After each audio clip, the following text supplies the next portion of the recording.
The Neodymium Imperative: Why Magnets Matter More Than Oil.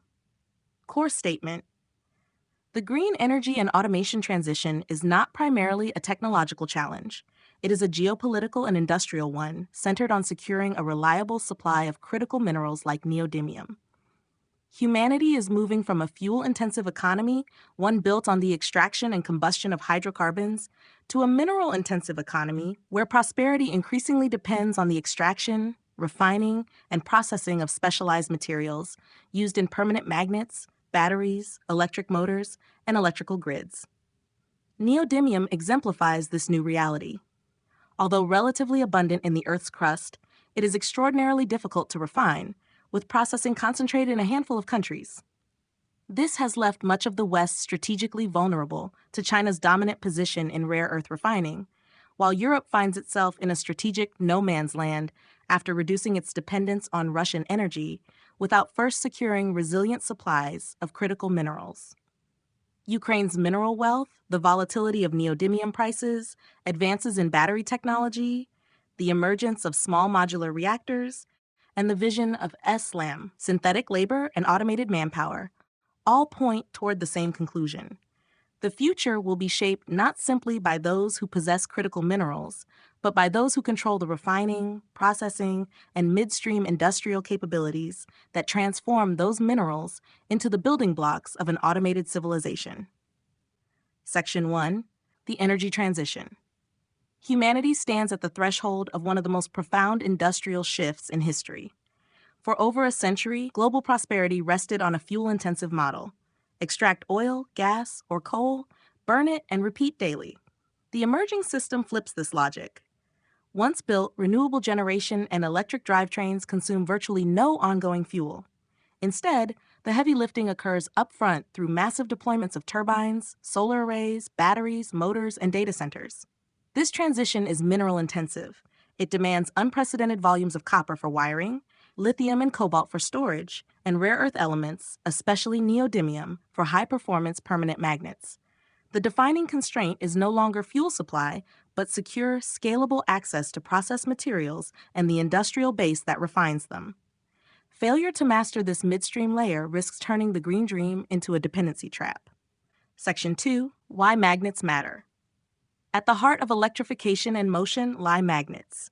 Electromagnetic induction, also known as Faraday's principle, converts mechanical movement into electricity and electricity into mechanical movement. Traditional induction motors work without permanent magnets, but they are heavier, less efficient, and generate more heat. For weight-sensitive or high-efficiency applications, including electric vehicles, direct-drive wind turbines, drones, and robotics, permanent magnets are effectively non-negotiable. Neodymium iron-boron magnets deliver unmatched strength-to-weight performance. A single kilogram can outperform 10 kilograms or more of ferrite alternatives. This power density makes modern electric vehicles viable, requiring roughly 1 kilogram of neodymium magnets per vehicle drivetrain, and allows enormous wind turbines to generate electricity from lighter nacelles mounted atop 100-meter towers. Without such magnets, range, efficiency, and economics deteriorate sharply. Magnets, in short, are the invisible enablers of the automated, electrified future. Section 3. Neodymium Explained. Neodymium is a lanthanide rare earth element. It is silvery white and highly reactive. It is not particularly rare in the Earth's crust, being comparable in abundance to copper or nickel, yet it is never found in concentrated, easily mineable deposits.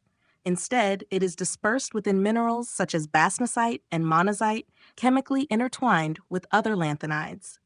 Its value derives from alloying with iron and boron to create the world's strongest commercial permanent magnets. These magnets exhibit high coercivity, meaning resistance to demagnetization, and enable miniaturization across consumer electronics, medical imaging machines, hard drives, and most critically, clean technology applications. A typical large wind turbine can require hundreds of kilograms of these magnets, while global electric vehicle adoption multiplies demand exponentially. The 10-year price chart tells the story. Relative stability through the late 2010s, a dramatic surge to approximately 1.52 million Chinese yuan per ton in 2022 amid post-pandemic demand and supply shocks, a subsequent correction, and a renewed climb toward approximately 982,500 Chinese yuan per ton by the middle of 2026. Volatility is structural, not transient. Section 4. The refining bottleneck. The true constraint is not mining, but refining. Separating neodymium requires hundreds of stages of solvent extraction using acids and organic solvents. It is a capital-intensive, environmentally demanding, and precision chemical process.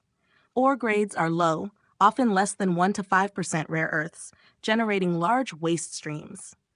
Western nations largely offshored this dirty work decades ago, ceding both infrastructure and expertise. Restarting domestic capacity demands billions in investment and years of rebuilding know-how. This content is brought to you by Bobby Giggs. Promote your brand here and reach a wide audience across platforms like YouTube, Instagram, and Facebook. Follow the links in the description to get started. Section 5. China's strategic position. China recognized this leverage early. Through state support, subsidized production, and aggressive pricing during the 1990s and 2000s, it captured roughly 90% of global rare earth refining and processing capacity and approximately 60 to 70% of global mining. Even ore mined in Australia or the United States is frequently shipped to China for separation. Export controls, quota management, and technology restrictions give Beijing powerful influence over the pace and cost of the global transition. Deng Xiaoping's observation that the Middle East has oil, China has rare earths, has become strategic reality. Section 6. Europe's strategic gap. Europe accelerated its decarbonization targets and banned new internal combustion vehicles by the year 2035, while simultaneously severing Russian gas supplies. The result is a precarious no man's land.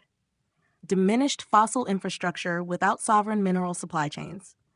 The European Union's Critical Raw Materials Act sets ambitious 2030 benchmarks: 10% domestic extraction, 40% domestic processing, 25% domestic recycling, and no more than 65% dependence upon any single country. However, permitting delays, public opposition to chemical plants, and shortages of metallurgical expertise make timely delivery uncertain. Europe has effectively traded one external dependency for another. Section 7. Ukraine's mineral importance. Ukraine holds significant potential to reduce Europe's strategic vulnerabilities. It contains approximately one-third of Europe's lithium reserves, around 500,000 tons, together with significant graphite resources, Europe's largest titanium deposits, and meaningful rare earth resources. Estimates place Ukraine's total mineral wealth in the trillions of dollars. However, many of these deposits lie within or near active conflict zones, and Russian forces have already seized key lithium sites. Should stability eventually return, these resources could accelerate Europe's diversification strategy. Until then, they remain geopolitical assets rather than immediately deployable industrial resources. Section 8. Solid-state batteries. Efficient energy storage forms another essential pillar of the transition. Conventional lithium-ion batteries rely upon flammable liquid electrolytes. Solid-state batteries replace these with ceramic, polymer, or sulfide-based solid electrolytes. The potential advantages include 2 to 2.5 times higher energy density, faster charging, improved safety, longer operating life. As of 2026, fully solid-state batteries remain largely within pilot production. Semi-solid designs, however, have entered early commercial deployment, particularly in China. Scaling these technologies will improve vehicle range, robotic endurance, and energy storage while reducing safety risks. Section 9. Grid modernization.